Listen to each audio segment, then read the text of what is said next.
does that change the lens for you?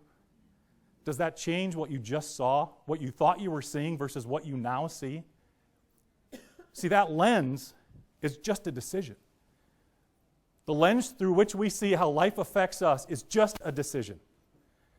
And we switch the lens just like you do when you go to the optometrist and they start switching that and they say, better or worse, better or worse. And at my age, it's always worse, worse, worse. And I don't know why.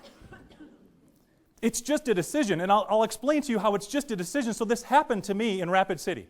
I was driving across town, and if you know me, you know me. I'm very organized, not so much. And so I have 15 minutes to get to a meeting, and it's a 20-minute drive. So I'm set up for success right away. So on my 20-minute drive, of which I have 15 minutes to make, I come to a red light, and I'm in the right turn lane, and there's somebody in front of me. Now, apparently the day at driver's ed, they gave the class that you can turn right on red. That person was sick because they were not turning right on red. Now, to add insult to injury, as I sit behind this car very impatiently because I'm going to be late for the meeting, which is whose fault? Mine, but now I'm making it whose fault? Theirs. In one hand, they've got a cigarette, and in the other hand, they've got a cell phone. They are going nowhere, and they're okay with it, right? Taking their own sweet time.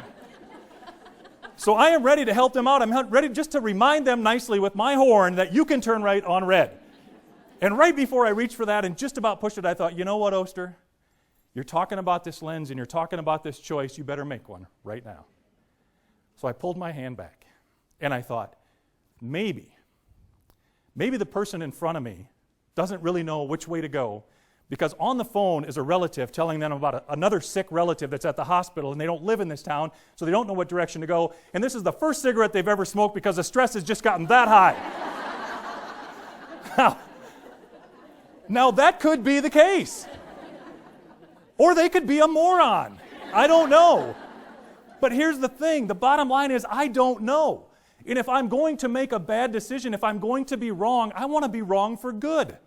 Because I did what you just did. I started laughing because it was so ridiculous. It's that what was happening in the front car that by the time I stopped laughing, they had turned, I turned, I was 5 minutes late for my meeting. Nobody got fired. Nobody died. And I'll be darned if the sun didn't come up the next day.